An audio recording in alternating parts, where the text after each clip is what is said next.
And there's the record button. All right, so now we can officially start talking about mold. So I am going to start with actually a little bit of a disclaimer for you guys, and this is going to give away the entire game. I know the title of this class is What Mold Is This? But it's really important to understand you cannot tell what kind of species of mold you're dealing with just by looking at it. So the color of mold tells us very, very little about the specific species of mold. Sometimes the growth pattern can tell us a little bit about what we might be dealing with, but it is going to require a laboratory test to actually quantify what species of mold, well, that we're dealing with in any given real estate situation. So that's kind of the spoiler alert for this entire presentation. We can look at it, we can speculate, but we will not know until we send that mold out to actually be analyzed by a laboratory. Mold is actually identified by the structure of the mold colony itself, the characteristics of the spores. That's called the morphology actually of that mold. And the color of that growing mold actually indicates nothing about your health risk and exposure to that mold. So only a laboratory analysis under a microscope can actually identify the specific mold, or in our situation where we're dealing with mold growing in a house, more likely molds, plural, that we're dealing with. So if we look at this picture, people are going to look at that and say, oh my gosh, that's black mold. And we will talk about actual black mold later. But when you look at this, there's actually several different colors of mold growing there. Yes, there's black mold. There's also some green molds. There's some yellowish molds. And if we were to look a little bit closer, we'd find there's actually a little bit of orangish mold growing there. So just looking at this, we know there's obviously mold growth.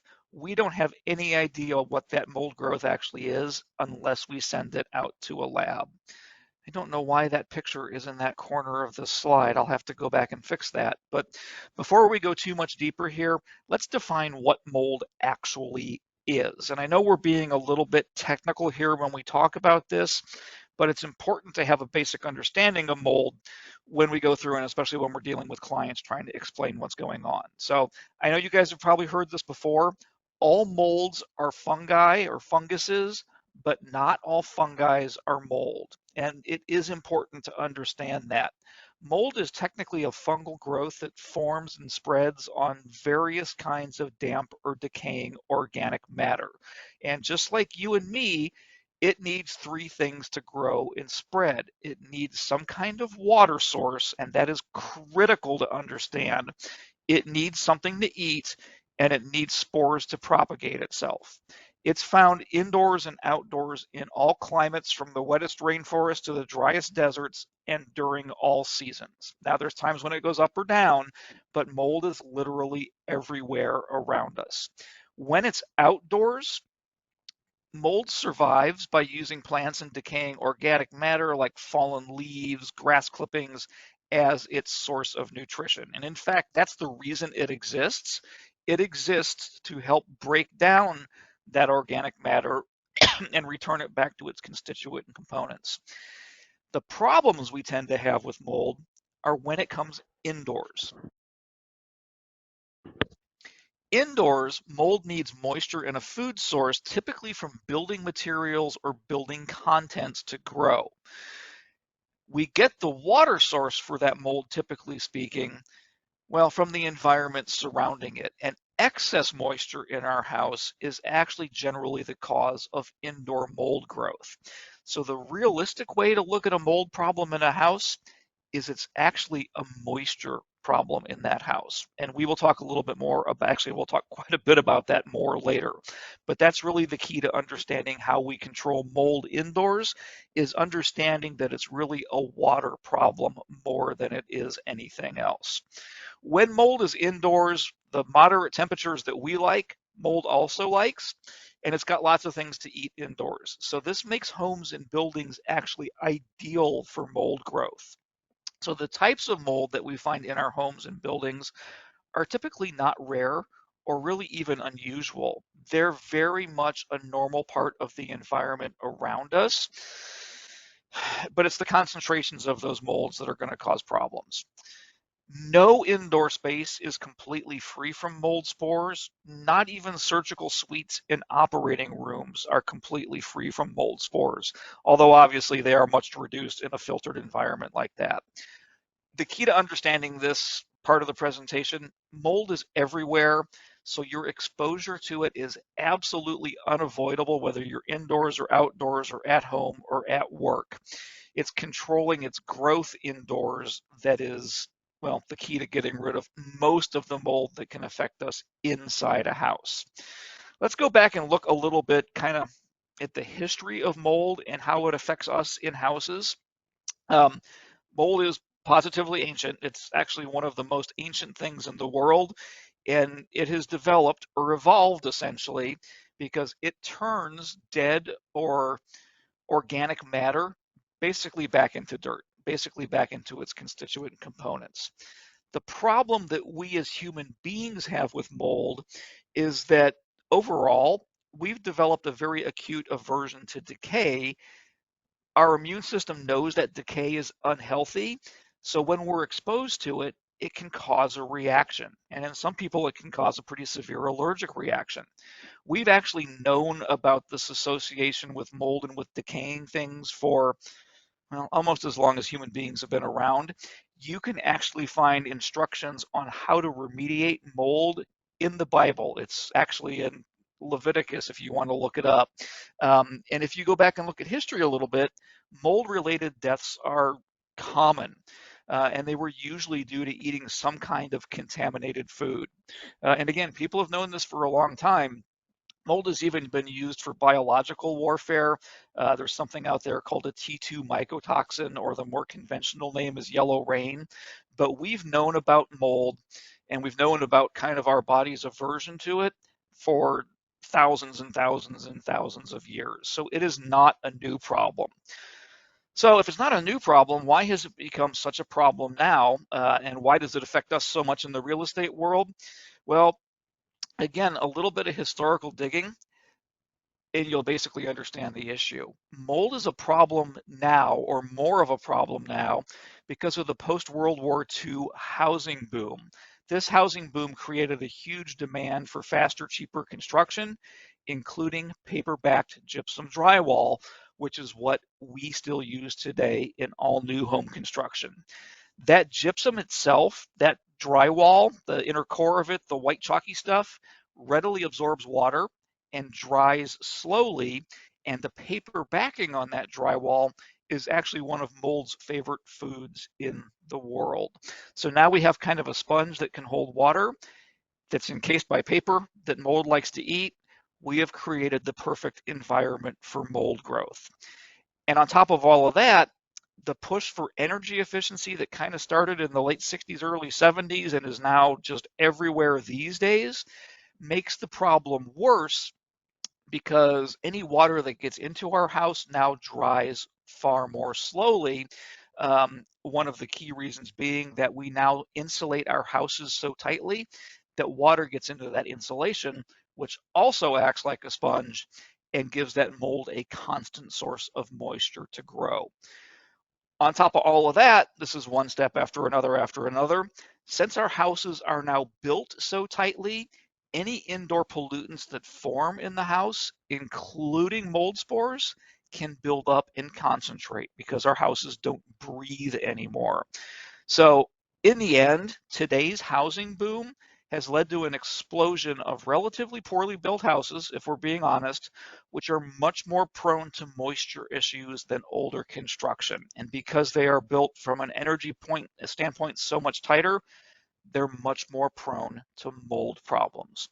And it can lead to issues like this, where mold can grow on so many of the things that we use indoors to build our houses. Drywall, the press board that we use for doors, the wood and the press board that we use for trim.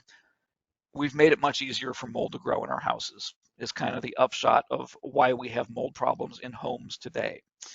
And then finally, before we start looking at specific types of mold, let's look at a few fun mold facts. Current estimates put the number of individual mold species well over 100,000 and maybe as many as 3 million. And I'll tell you guys, I lean much closer to the 3 million mark than I do the 100,000 mark. There are uncounted different types of molds out there. There are far too many different species to identify, with most of them still remaining completely unidentified. We kind of know what family they're in, but as far as the specific mold is concerned, we really have not identified many of them at all. Mold can be any color. While a lot of it is often black, gray, or green, it can be brown, purple, orange, pink, yellow, red, white, or even a combination of all of those colors. The color of the mold itself is often influenced by the food source and humidity where it's growing, and even the light level where it's growing can affect the color of the mold. So the same mold can be different colors in different conditions and can change over time. And then our final fun fact here, black mold is usually not black. It's actually usually a dark green. And we'll go again a little bit more into that later. And I'll tell you guys right now, if anybody ever uses that term with you, whether it's an inspector or a mold remediation contractor, and they say, oh my gosh, you've got black mold growing in this house, throw them out. They are just trying to scare you. The color of the mold does not matter at all. And without a laboratory test, you can't prove that it's Stachybotrys, which is what we're actually talking about when we're talking about quote unquote black mold. The term black mold means nothing. Real quick picture, this is mold growing in a petri dish. This is actually the exact same species of mold. In fact, it's actually the exact same colony of mold, separated by a few days after it's been given a different food source to eat and the light has been changed around it. So what this clearly tells us is that the color of mold doesn't matter. It's white and yellow in the first phase of its growth. In the second phase here, it's black. So calling this black mold would be a complete misnomer. A few other fun mold facts. Again, like we've talked about, mold color is irrelevant in determining toxicity. So you cannot assess risk based only on color. So pay attention to mold of any color. Doesn't matter whether it's black, white, green, pink, purple, yellow. Pay attention if you've got mold growth. Active mold growth means there is or has been a source of moisture. That's key to stopping mold growth. That moisture source has to be identified and stopped, or no matter what you do, that mold is going to come back. So again, mold growth actually usually indicates a water problem in a house. The presence of visible mold growth and your personal reaction is way more important than color. We will talk a little bit more about that. Sensitivity to mold and severity of reactions varies from person to person, even between people living in the same household. So unless you are specifically sensitive to that particular type of mold, it can grow all at once and you will never know that it's there. There's very few species of mold that people are kind of universally sensitive to. So it depends much more, again, on an individual reaction than on kind of a group reaction. So how you personally react to mold is the most important thing to determining the need to take action and remediate that mold. And this is something people don't understand. They think that all mold is bad, and they don't realize that there are very, very few molds out there that people are universally sensitive to. And real quick here, let's take a quick detour. Kind of what's the difference between mold and mildew? Mostly it's where it's growing. Scientifically, mildew refers to the type of fungus that grows on plants, such as, if you're a gardener, powdery mildew on roses. So although people will often call the fungus they see growing in their bathroom or on their clothes in a damp closet mildew, technically it's actually a mold that's growing there. So it's a little bit of a misnomer. So when you buy mold and mildew remover, even those manufacturers are misnaming that mold. So the stuff you see growing in the grout lines in your bathroom, technically it's not actually a mildew, it is actually a mold, but it's a very specific type of fungus. It's a type of fungus with a flat growth and stays on the surface of a moist area. That's why it grows so well in bathrooms and kitchens. Because it's a surface fungus, it can be cleaned easily, where all you need is a scrubbing brush and a commercial cleaner you can buy at Target or Meijer or Kroger. Mildew can be allergenic and cause headaches, sore throat, coughing, and other respiratory issues if it gets bad enough, because it is a fungus. Most of the time, people don't let their bathrooms get that mildewy or that moldy, although we've seen a couple houses lately where that has not been the case. So mildew, or what we call mildew in a house, actually technically is a mold. And this is the kind of stuff that we're talking about in this picture, the stuff that grows in the grout lines and the tile around your tub. All right, so now let's get a little bit deeper into some varieties of mold. So different types of mold have different shapes, different colors, and even different textures to them. They can be slimy or cottony or powdery, and they do grow in a variety of patterns. Some molds are more dangerous or more toxic than others, but we can generally divide them into three categories or three types. There's the allergenic molds, which can cause allergic reactions in people that are susceptible to them. There's pathogenic molds, which can actually cause infections, and there's toxigenic molds, which can secrete basically poisons that people are sensitive to. The vast majority of what we deal with in a residential situation are allergenic molds. So let's take a look at some of the, I think I've got 6 common species in here that we run across in houses and on mold tests all the time in the inspection business. So these are kind of the top 6 of all the molds we see out there when we inspect houses and when we do mold tests on those houses. So the first one of these is a species called Alternaria. It has kind of a woolly down-like texture and is typically dark brown, black, or gray. It usually grows in the aftermath of water damage, so after a leak or flooding, can also be found in damp places like showers and near windows, and it spreads very quickly. It's basically an allergenic mold, so if you're exposed to it for extended amounts of time and you're sensitive, you may suffer from allergic reactions or even asthma attacks. And it generally looks something like this.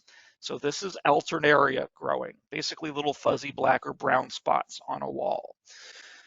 The most common type of indoor mold that we find in the residential real estate business is Aspergillus. And you guys will hear us talk about this all the time.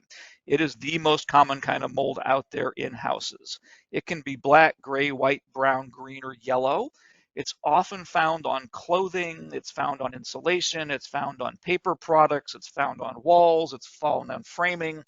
There's a lot of different sources of cellulose that it can eat. It typically, most people actually aren't allergic to it, but exposures to high levels of it, especially for prolonged periods of time, can cause respiratory infections and allergic reactions. And if you have a weakened immune system or you are personally sensitive to it, the exposure to Aspergillus can cause lung inflammation. It typically looks something like this. You can see it's a little bit more greenish and it's not in such individual splotches on the wall. Or it can look like this. Now we've got black, white, and green in this mold colony, and it's a little bit more individualized. It can look like this, which is actually pretty close to our first picture. It's just a little bit more concentrated. So it's a little bit more diffuse typically when we see it, and not as individualized in kind of those round spots that we were looking at earlier. But keep in mind, Aspergillus is the most common mold out there. Chaetomium is our next one, and it is again typically seen where there has been significant water damage. It has a texture that's very similar to cotton, and it typically starts as a white or gray and then turns black over time. Chaetomium typically has a musty odor associated with it. So if you walk into a house and you kind of smell mold, you smell that musty odor, around here, there's a good chance that may be a Chaetomium mold that's causing the problem. Chaetomium, again, most of these are allergenic, but it can lead to skin and nail infections if you're not careful with it as well, because those spores can actually eat the dead skin cells associated with it there. So Chaetomium, again, for us, pretty common, and it's a water damage indicator. And this is what it tends to look like. It's actually very similar to Aspergillus when you look at it. I went the wrong way. Cladosporium, or clads, you'll hear the old people call it. Clads are usually either an olive green or black in color, and it looks almost like suede when you see it growing.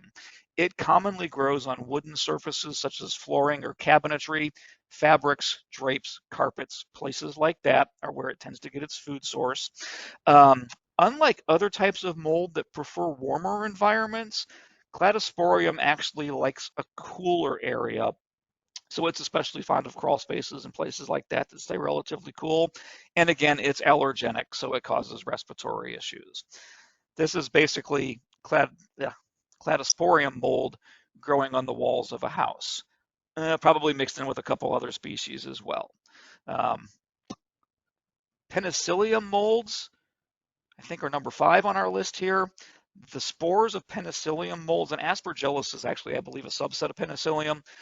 This type of mold is going to spread really easily, and its growth is typically going to appear greenish or bluish in color. And this is another one of the ones that gives off a musty odor when it's growing in any strength or concentration at all.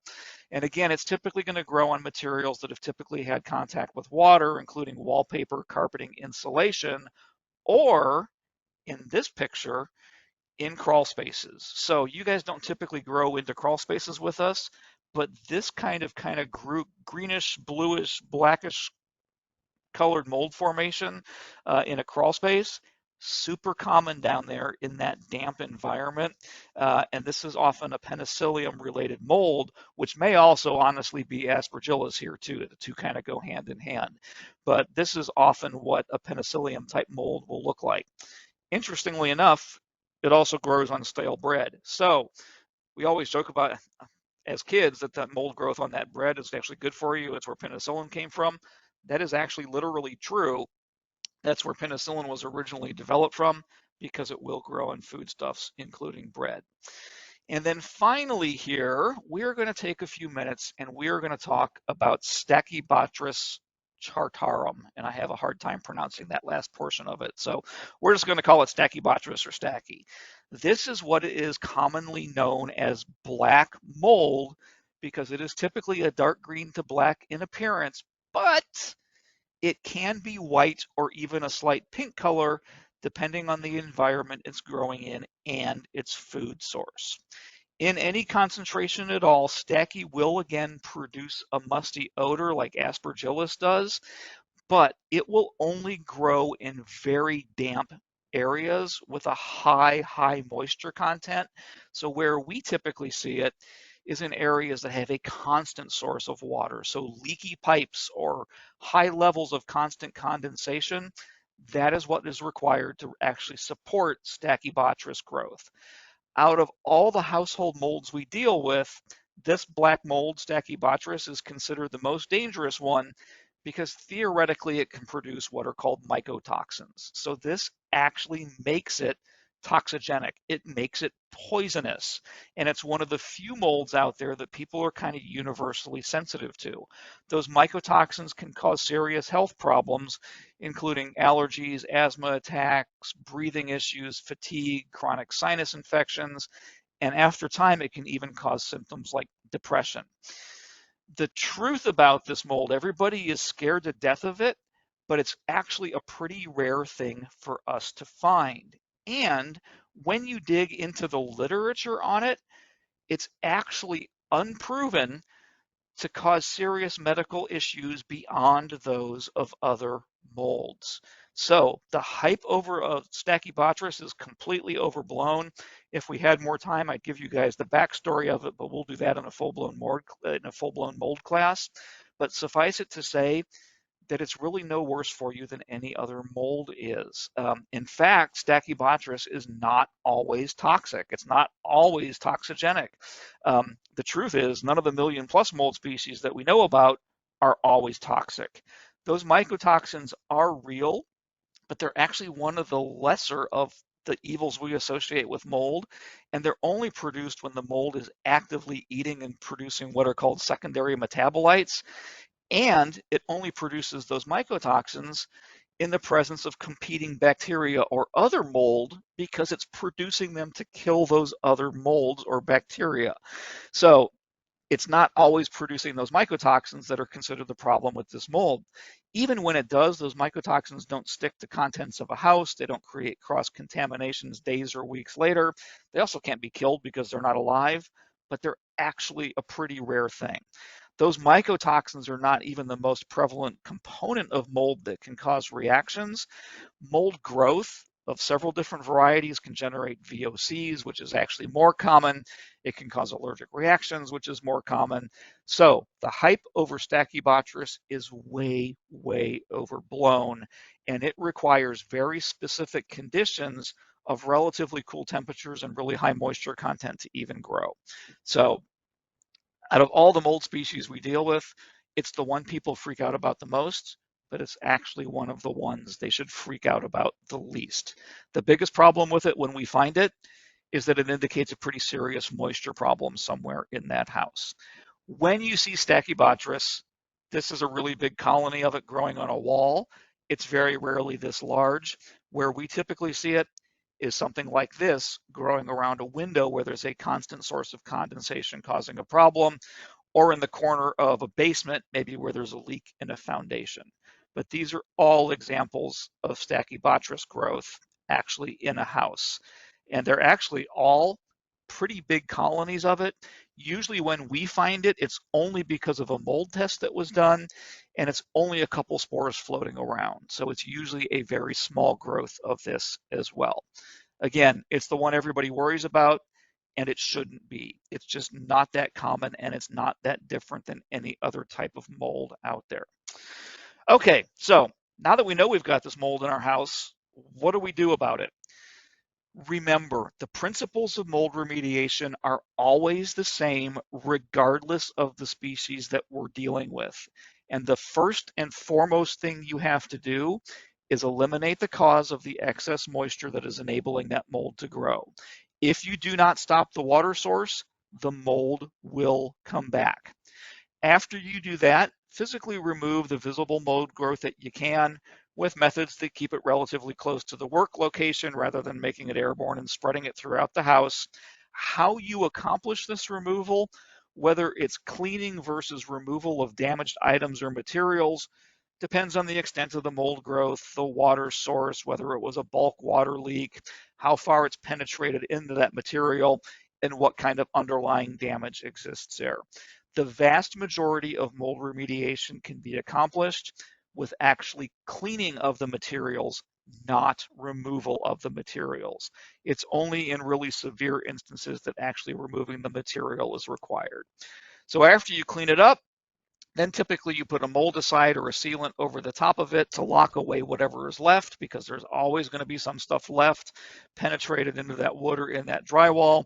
You lock it up behind a moldicide and a sealant so that water can't get to it, and then you're done with your mold remediation. And your average mold remediation cost is usually less than $2,000. So it's not inexpensive, but it's not the end of the world as far as most houses are concerned. So when you're going through a mold report, when you're going through an inspection report and you see us term it biological growth or mold-like substance or something like that, the question we always get is, why can't you just call it mold? You're looking at it, you know it's a fungal growth, you know it's likely a mold, why can't you just say it's mold? Well, the answer to this is simple. The reason we have to call it biological growth is because we cannot tell exactly what it is just by looking at it. That's kind of the point of this whole presentation. Mold has a specific definition and it has a specific fungal classification, and we require a lab test to determine if that fungal growth is actually mold. So strictly technically speaking, for insurance reasons, for liability reasons, for lawyer reasons, you have to call it biological growth unless you actually test it to find out what it is. I know the term biological growth is cumbersome, but it reduces liability for us as inspectors and it reduces liability for you guys as brokers. If you specifically call it mold and later on it turns out to be something classified as mildew, even though it's a fungus, it's not a mold, and you will find lawyers out there that will go after you for that. Furthermore, using the word mold It's also scary for the uneducated, which is honestly most of our buyers. They don't know beans about mold, and that includes lenders and insurers and everybody else who might see that inspection report. And for some reason, I'll tell you guys, we've had a glut recently of people giving their inspection reports to lenders. Don't ever do that. It causes nothing but problems. It causes a lot of problems if the word mold is contained in that inspection report. So that is yet another reason we're going to call it biological growth and not mold. So now, kind of as we get to the end of this presentation here, we're going to ask the question, is mold really a problem in houses? Well, remember, mold is very common in buildings and homes. It's been around for millions of years, and it will grow in places with moisture. It will feed on paper products like cardboard ceiling tiles. It'll feed on wood. It'll feed on dust. There's enough carbon in dust to support mold growth. It'll feed on paints, wallpapers, insulation, drywall, carpets, fabrics, upholstery. Mold basically can feed on anything in our house, including the dirt and dead skin cells and stuff that form dust that cling to everything around us. Exposure to moldy environments may cause a variety of health effects, or more likely, none at all, because you're not personally sensitive to the mold growing in that house. So remember, mold-related health problems are individual. So some people, such as those with allergies to molds or with asthma, may have more intense reactions, but a lot of people won't have any reactions at all. People with sensitivities may have severe reactions that occur with exposure to high concentrations of mold that include, fever, shortness of breath, and other respiratory issues, but they may not have any reaction to lower levels of mold in the house. So there's even a threshold amount of mold that's a problem. So when you look at all of these factors, well, it begs the question, is mold really a problem? And the honest answer is that in most instances, believe it or not, no, mold isn't a problem in and of itself. However, mold is, or suspected mold growth, what we're going to call biological growth, will almost always be reported as a major deficiency on an inspection report. Although less common than most people think, there are potential health hazards associated with mold, but more importantly for us as inspectors and for you guys as brokers of buyers and sellers of houses, that mold growth, think of it as a symptom of excess moisture in that house. So the mold itself can be problematic, but more importantly, it's a symptom of a water problem in that house. And remember, water kills houses. So if there's a mold problem, there may also be worse problems than a little bit of mold growth growing on in that house. If there's significant mold growth in the house, I can almost guarantee you there's going to be worse problems than that mold that are caused by the water that's allowing that mold to grow. So the mold growth that we see on the surface of a wall is actually more of a symptom than the moisture source behind the wall that's causing it to grow, like we see in this bathroom or in this basement. Think of that mold growth as a symptom of a water problem. So the mold growth may be problematic in and of itself. The water that's enabling it to grow is more likely to be the much bigger problem. All right, real quick, questions you guys asked when we posted this online. Is a microbial sealant necessarily, let me start this again. Questions you guys asked after we posted this online. Is a microbial sealant necessary after treating mold? Technically, it is not. Practically, in the real world, yes, it is, because it's a guarantee against further mold growth, because it helps prevent moisture from getting to the mold that will be left behind buried in the fibers of that wood or drywall or wherever it's growing. Once water is in insulation, will it dry out, or is mold inevitable? That insulation will eventually dry out, but mold is a real concern because it is going to take that insulation a while to dry out. This is why we hate to see insulation in crawl spaces in any way, shape, or form, because it is going to retain moisture and help enable mold growth. When somebody enters a property or a basement specifically and clearly perceives a moldy or a musty odor, does this mean that there is significant mold or mildew present, or could there be another source of the smell?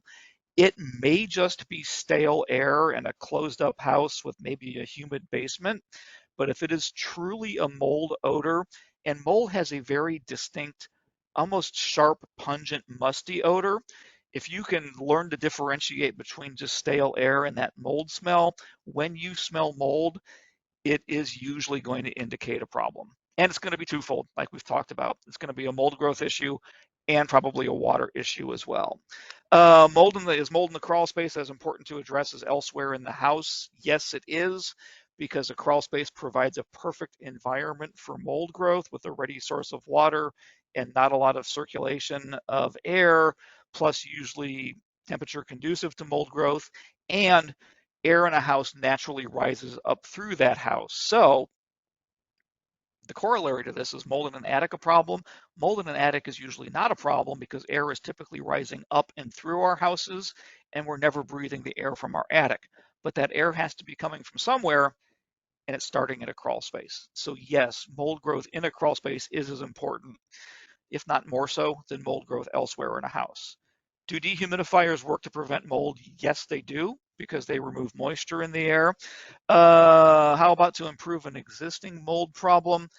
We've talked about this. If you have an existing mold problem, you have to get rid of the water source that's enabling that mold growth. I've heard that any mold mildew cleaning products and even pure bleach cannot clean off surface mold, even if it looks better after use. The only way to remediate mold is to remove the materials. This is partially true. Even the best mold treating products can only penetrate so far into the framing or the drywall or the porous surface that's enabling that mold growth. So it will kill most of what's there, but there's inevitably some roots in some part of that mold colony left over. So proper remediation techniques also involves addressing the water source and putting on that moldicide sealant that will then help reduce water getting to what's left behind, and over time kind of lock up what's left in that wood or that paper backing. So it's not absolutely necessary to remove molding materials, but it is necessary to properly remediate that mold with eventually some kind of sealant. Is testing for mold really necessary if the inspection doesn't reveal any indication or concern for biological growth? Depends on your client's needs. It depends kind of on their fears. It depends on what they're sensitive to. Maybe they have horrible allergies. Maybe they've got an immunocompromised person in their family. But the answer oftentimes is yes, because remember, as inspectors, we can't see in walls or behind cabinets or where there might be a hidden source of moisture that is letting some mold grow in those areas. So if it's something where your clients have a concern, even if we can't find any source of mold within a house itself, testing can reveal a problem there. I once had a house that was an REO property that had a raging Stachybotrys problem that the bank had supposedly remediated, but it was actually still growing within the walls of this freshly painted and spruced up house. The only thing that revealed it was air testing for mold.